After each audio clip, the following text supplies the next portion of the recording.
Hey, it's Tasty Fear here, and today I want to talk about some of the creatures that we find in the lands between that don't really make sense on the surface as to why they're where we find them. I'm going to try and split this video into three parts. It's going to be about the same length as my other videos, but there are three specific instances I want to talk about. And so before we get into any of that, quick PSA, spoilers ahead, so you have been warned. So the three ones that I want to talk about are the creatures that we find on the path up to Mount Gelmir. The second is the Lion Guardians. And the third is going to be a little cave in Caelid that I'm sure you're all familiar with and probably are as angry at it as I am.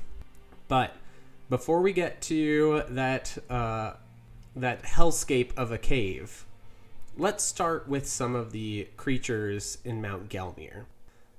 The idea for this video came to me when I was on my last playthrough, making my way up to the Volcano Manor, and I was attacked by a grafted scion.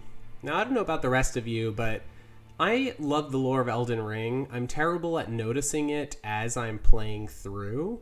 And so this was like my third playthrough. The grafted scion attacked me, and it just hit me like, what is this grafted scion doing here? And so I took a look at some of the other enemies on the way on these slopes of Mount Gelmir, and I noticed that the marionettes are kind of out of place as well.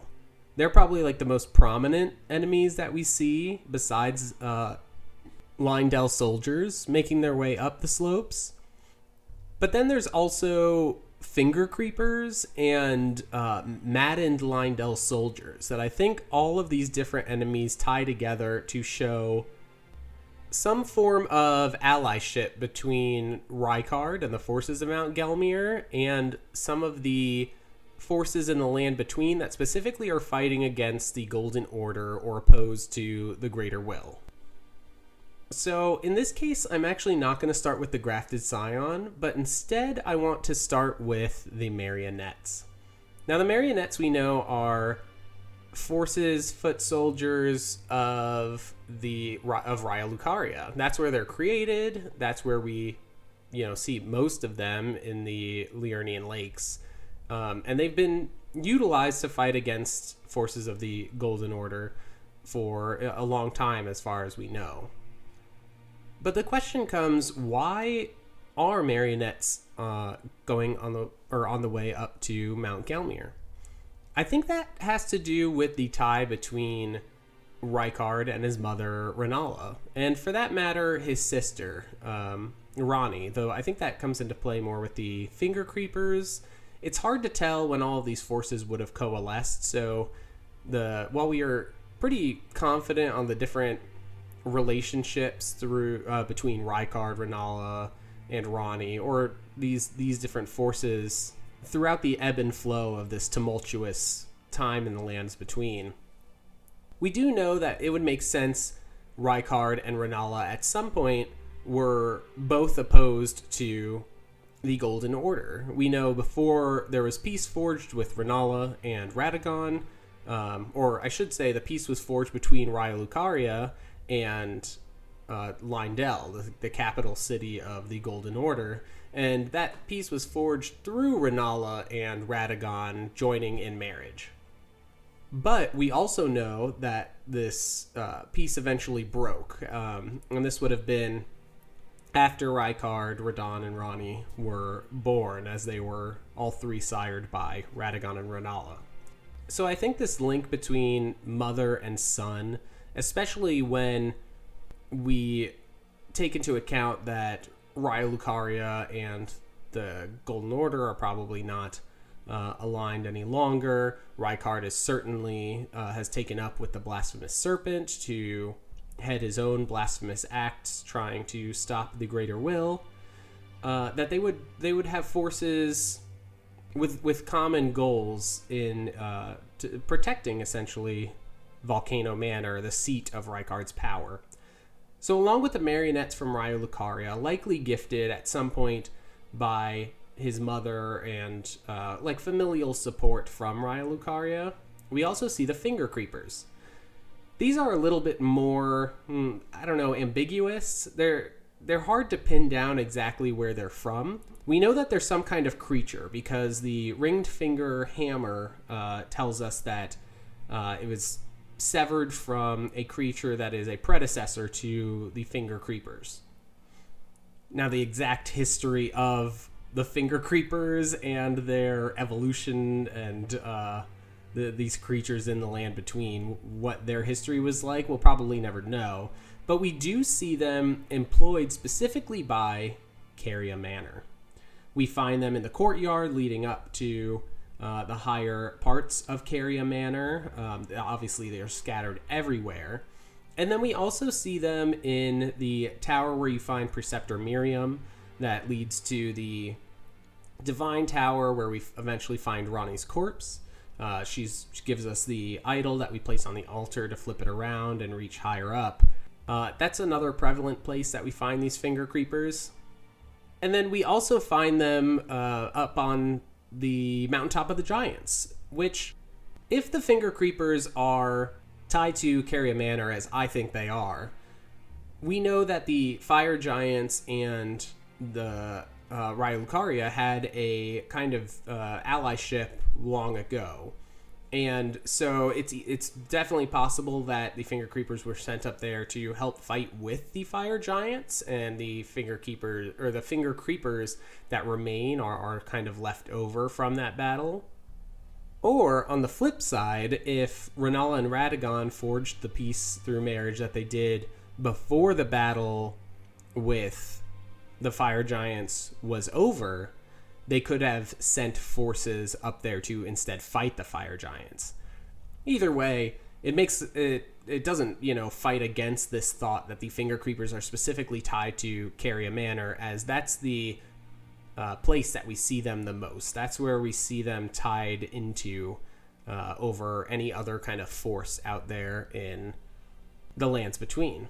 And so that's why I think that we find them on the side of Mount Gelmir, where Ronnie maybe has sent them, or even Rennala, the Carian royal family, has sent these envoys. Obviously carries a different meaning in the lands between. So maybe not envoys, but foot soldiers in the, pun intended, I guess. But these foot soldiers to Mount Gelmir to help protect Rykard, either because of, Ronnie and her understanding and maybe love of her brother, but also Ronnie is clearly against the Greater Will, as is Rykard, so just to bolster his forces and protect Volcano Manor while she does her own thing, he fights in his way. Or through because of that bond between mother and son, and Rennala sending these finger creepers up to protect him. Alright, so that's two of the forces. Next we have the Grafted Scion, which is certainly an interesting one. We know that I don't think anybody in any of the demigods, anybody kind of tied to that whole aspect, the royalty of the lands between, is really fond of Godric, but Godric is certainly against Lindell and the Greater Will. Though he kind of hopes to return there one day, Morgott he is against. Lindell and him have a strained relationship, to say the least. And so, Rykard and Godric's ideas might not align exactly, but they're both opposed to the Greater Will. We only find this one Grafted Scion up there, but we know that the Grafted Scions are forces specifically employed and created by Godric, so it's clear that that is one of his own, and more so, Godric doesn't have any good reason to fight against Rykard. Rykard either doesn't care about him, or would want to join forces to fight Lindell. So now we have Raya Lucaria, the Carian royal family, and Godric all sending troops up to the slope of Mount Gelmir, kind of bolstering Rykard's forces and repelling the Lindell intrusion up this slope of Mount Gelmir. Finally, the fourth of these forces that seem almost out of place on the surface, and the one that I have the hardest time understanding exactly how it works, are the maddened Leyndell soldiers, maddened by the frenzied flame. Now, we know, of course, overall that the Three Fingers is against the Greater Will, or the frenzied flame as an outer god is against the Greater Will, and the Greater Will has imprisoned its envoy and the thing that houses its power in the lands between deep under Leyndell. So I can't help but think that the forces of the frenzied flame, seeing these Leyndell soldiers in an encampment ridden with madness from this frenzy, of course the frenzied flame would want to help Rykard in this same essential move to dethrone the Greater Will from the lands between and defeat the Golden Order. Now, how the frenzied flame does that, of course, we can't really say outright. There is a merchant up there, but the merchants are scattered all throughout the lands between. So he, could just be up there because it's a good place to sell stuff, or maybe he had a hand in spreading this madness or this frenzy. Or we don't know where Shabriri's wandering around this whole time. We run into him later, but there's a good chance, or at least that's a good way of understanding that the frenzied flame does have different soldiers of its own, if they're not, maybe not in the conventional way, but it does have people who are enacting the frenzied flame's will in the lands between.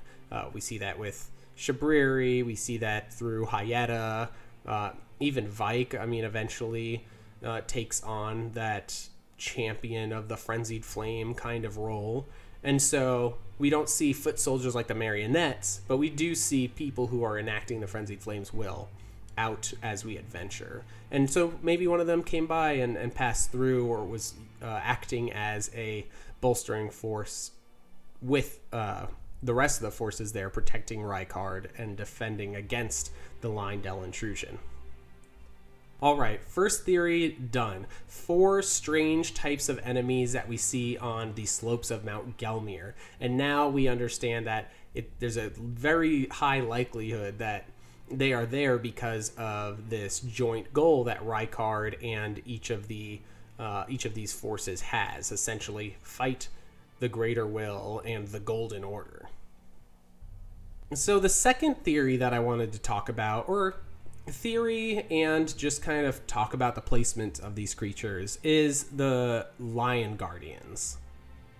I think we can all agree that they are a nuisance to fight. I personally think they're great enemies, but that doesn't mean that they are easy by any stretch of the imagination. And I remember my first time getting jumped by one in Stormvale and thinking, what is this and why is it here? And then quickly forgetting about it. I think I ran away and probably came back to fight it later. But we do run into quite a few of these, and they're such unique creatures that I started to wonder, where do they come from? What are they? Who are they loyal to? And so I'll put forth my theory right from the start, and then I'll kind of go through where all of them are, how I think they're related to my theory, and the like. So my theory is the Lion Guardians are associated with Radahn and the Redmanes. They have this very powerful look with the blades affixed to their arms. They're clearly battle prowess creatures. And we do also know, though this kind of comes into account later, that they're somehow entwined with the Crucible creatures. They are Crucible creatures, or at least affected by what we understand as the essence of the Crucible, because we see that they have horns sprouting from under their manes. And this is very much, the Omen, the Misbegotten, all the creatures that we know are from the Crucible era have these horns. They're just kind of a physical signifier of the time before the Erdtree. So I'll go through the ones that are tied to Radahn first, and then the outliers. There's only one that I don't have a very good understanding as to why it would be there, and that's the one in Stormvale. But hold on as I cover the ones in that are related to Radahn, and then talk about the couple that are not found around Radahn's forces. The first two are in this list are in Redmane Castle. They kind of prowl in front of the gate and that initial courtyard in Redmane Castle. And this is obviously a stronghold of Radahn forces. We don't ever see them with like signifying accoutrement, like tabards or, I don't know, collar insignia of Radahn, or anybody else for that matter in any of the other ones. But they prowl the courtyard as if protecting the gates. Then there is the one in the Redmane held Fort Gale in Caelid. And that one is held by, it's like a stronghold of Redmane forces. And behind the gates on the interior courtyard, they have one of these lion guardians. And then again in Caelid, there is I believe it's the southeastern kind of portion of Caelid that prowls along the countryside.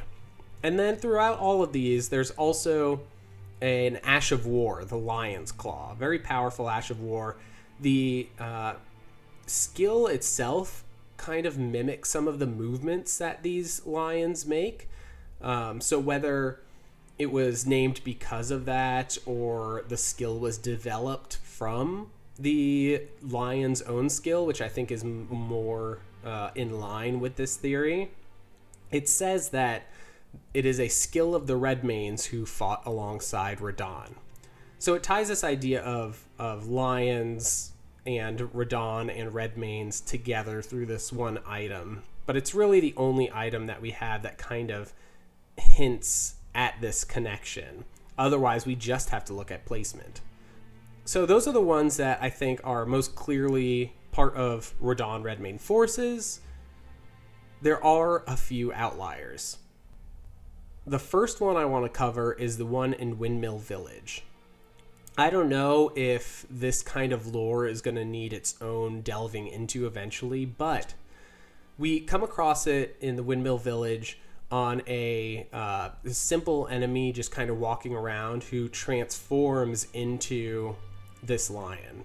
And we see this a couple times. We see it with this lion. We see it with great rune bears. These people who transform into these great creatures, and they drop larval tears.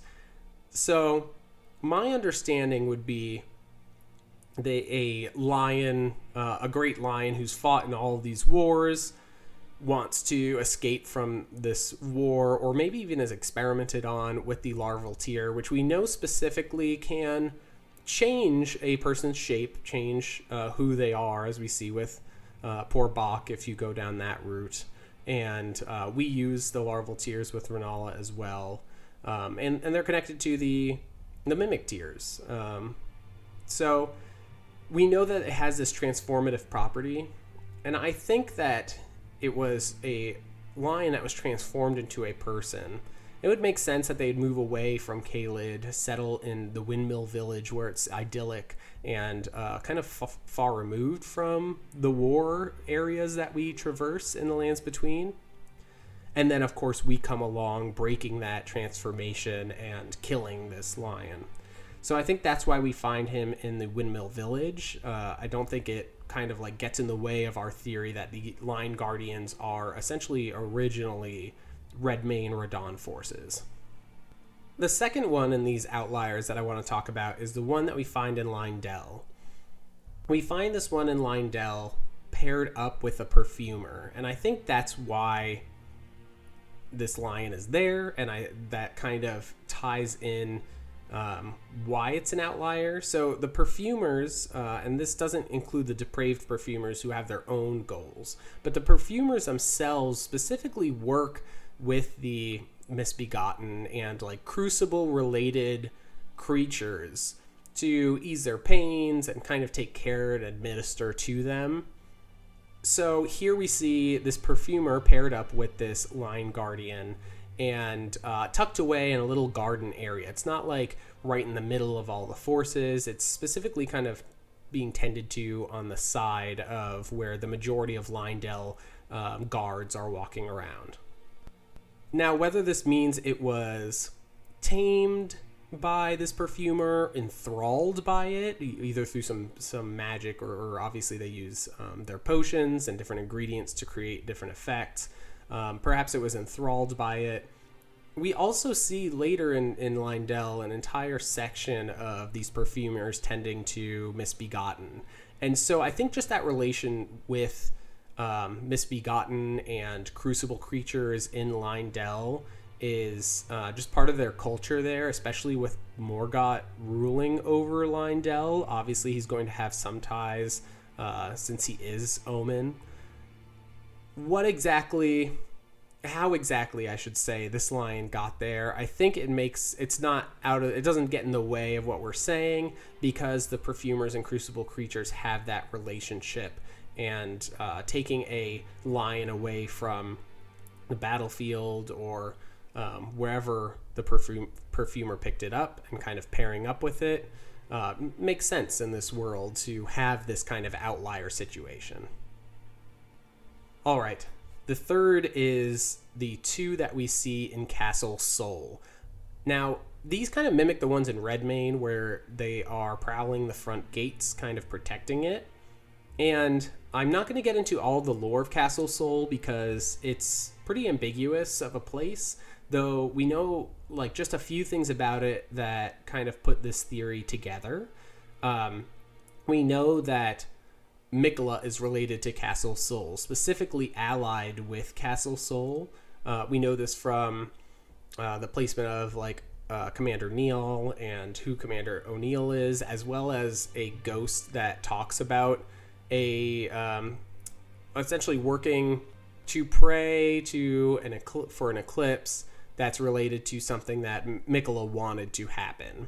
And unfortunately doesn't happen, and so he's kind of lamenting about not being able to fulfill a request by Miquella. So, understanding that Castle Sol is part of Miquella's repertoire, like a land kind of owned by Miquella, we have to remember that Radahn and Miquella are half-brothers.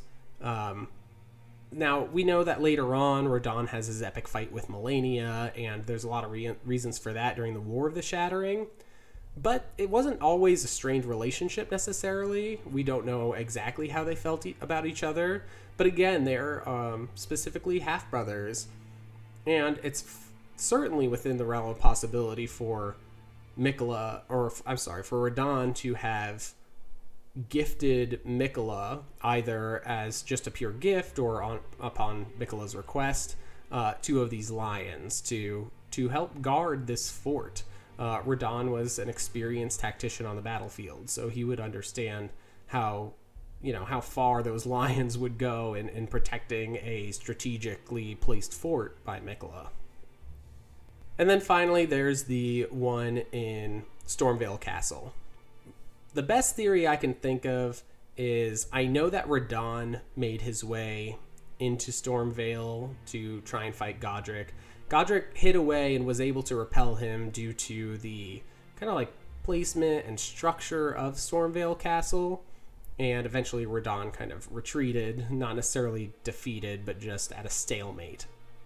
And when we find this lion, we find him kind of tucked in a corner behind brush in this big courtyard filled with enemies and ballista.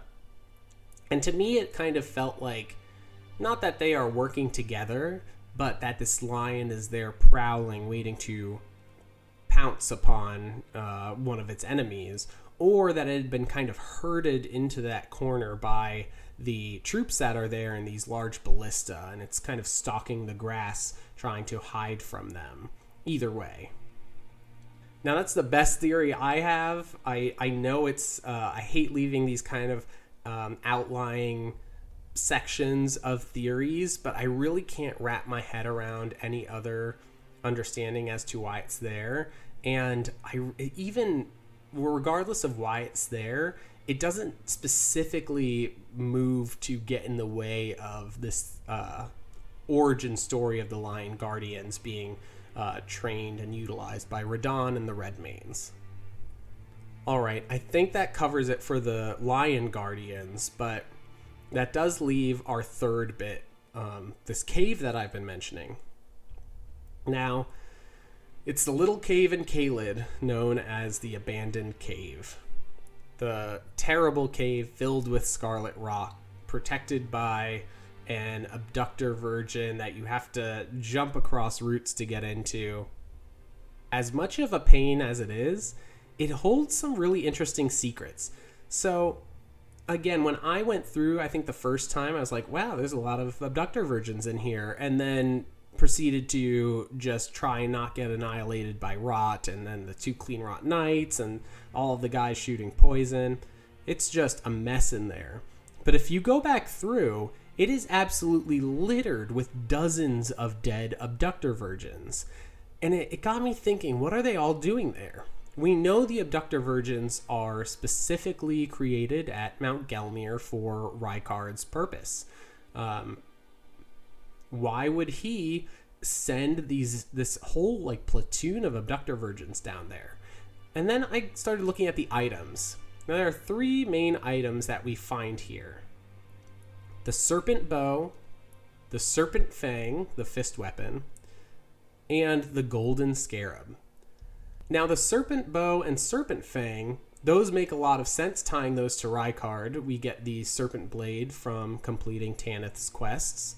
And Rykard is related, intertwined with this blasphemous serpent. We don't know exactly where the blasphemous serpent came from. We do know that he ran into it in Mount Gelmir, but that doesn't mean that it doesn't have an origin story. And then the golden scarab I thought was really interesting because it specifically gives us the ability to essentially gain more power from the dead that we defeat, right? We gain more souls from those who we defeat in battle. And that is just such a exact mirror of Rykard, who eats these and devours these powerful tarnished and powerful warriors that are sent to him. His sentiments are eventually to be able to devour the very gods. And so the golden scarab kind of does the same thing that Rykard is doing. And that's when I started to think about like timeline and everything. So here's what I think happened to this abandoned cave. Rykard hears tell of this abandoned cave, either from his serpent who devoured him, or maybe another, all of these people have scouts, and in a war you have people scouting different areas. And so he finds out about this cave that has specifically serpent-related relics, things that he probably finds almost divine in a way. And he sends a full battalion of these abductor virgins to secure the cave and maybe excavate it. We don't know what the cave looked like before we find it as the Tarnished in playing the game. But imagine all these abductor virgins protecting this cave and the powerful divine relics within. Even the golden scarab that would essentially just amplify the things that Rykard is already doing. Unfortunately, it was right about the time Malenia and Radahn came to fight. So Malenia releases the Scarlet, the second blooming of the Scarlet Aeonia, essentially nuking Caelid, and so the cave is flooded with scarlet rot, and all of the abductor virgins inside kind of drown in the rot that spills into this cave. Now, after the battle between Malenia and Radahn is over, the cave is essentially just filled with these dead abductor virgins. 2 clean rot knights who are specifically adept and uniquely adept to traverse through scarlet rot hear tell of a powerful artifact that's still left there, and so they go inside and search for the golden scarab, which they find perhaps right before a powerful and meddling Tarnished, such as ourselves, walks in and defeats both of them, taking all the spoils for ourselves. So I just thought this was like a really interesting revelation. Maybe you guys have thought about this before, but if you haven't, like, take another step through on a high level character, just exploring the abandoned cave and realize like how many abductor versions are there. When we put these serpent weapons kind of into this narrative, it all makes a lot of sense. And I just thought that was super interesting, that far away from Mount Gelmir, still this serpent ideology has some influence and kind of changes the way we understand that instance in particular. Okay, I think I've done enough rambling about all these different creatures and all these different locations.